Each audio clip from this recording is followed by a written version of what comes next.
Thank you for joining us today, Deputy Grand Chief Fox. We'll get right into it. What are some of the concerns you're hearing about the planned return to school? Well, we're in Northern Ontario, Nishnawbe Aski Nation. We have 49 First Nations. 32 of those are remote fly-in communities, and come September 8th, we have not got any kind of response from the federal government with respect to the return of our students. So we have submitted a $33 million plan, a well-thought-out plan that was provided input from our First Nations leadership, our educators, and many of our students and parents and education leaders throughout the NAN territory. So we had, if you break that down, that's 33 million divided by 9,000 students in the NAN territory, and that's roughly $3,600 per student. Well, that is not a lot of money when you come down, when you think about the cost of PPE gear, flying PPE gear up there, the added costs of the remoteness costs. So you're looking at $3,600 per student, but unfortunately, we have got zero response from the federal government. So more on that, like what type of resources and supplies are needed for NAN communities to deliver education to the nearly 9,000 elementary and secondary students? Well, we need what everybody else needs. So you've heard in the province, they're in the province of Ontario, they're giving hundreds of millions of dollars to the school boards and schools to ensure that they have the PPE gear, the sanitization supplies. The school buses will need to be sanitized, the schools will need to be sanitized. There's going to be additional costs for mental health support, nurses, additional teachers. Even a simple thing as a mask. If you consider, if you're buying a mask in one of our communities, that mask is going to add, you're going to add a couple dollars to the cost of that mask just for the sake of getting it up there and flying it up there through the increased freight costs and remoteness costs to get them up there. So we need just your basic cleaning, sanitary supplies, and currently the NAN First Nations will be having to go into their own funds that are there for education, but funds that were given pre-COVID. So they have funds there, but they're going to go into a bigger deficit having to use those funds.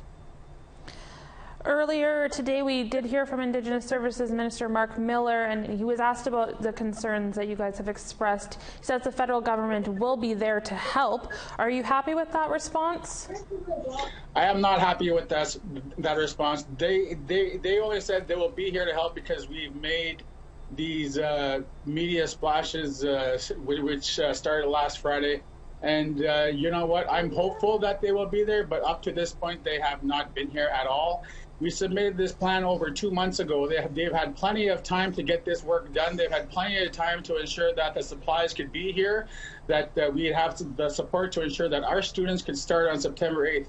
And up to this point, they have done nothing. So I'll believe that when I see the action.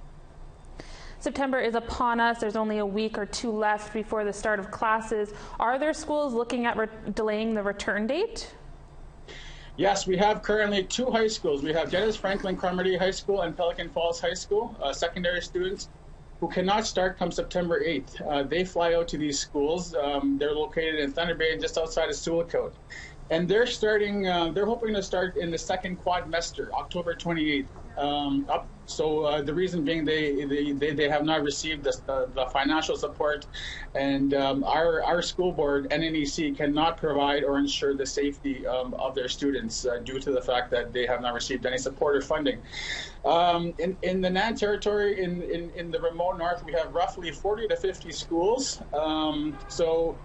The jurisdiction lies with those communities and those schools. They're going to decide what they're going to do. I have heard that some schools will open, but once again, they will be relying on the education funds that are there for them that were there pre-COVID through those agreements. But currently, they're just going to go into a bigger deficit, and they're not going to be enough funds to cover the amount of PPE, sanitary supplies that are needed to ensure that our students are safe when they return to school. So we've already seen this, the pandemic, it already disrupted the end of last school year, and we're looking at possibly delaying this year. I mean, are there concerns with this new school year being put off? There are always concerns that school will be put off, that school will be delayed. As I said earlier, the 2 high schools are already delayed until October. There is concerns that schools will be delayed until further into the school year. So obviously, you're balancing the safety of the community members in which those schools and students are. And you're balancing the risk of COVID spreading with the education of our students. And our students, just like all the students throughout the country, throughout the cities, our provinces, they're enduring the same mental health issues. They all want to go back to school. They're excited to see their friends.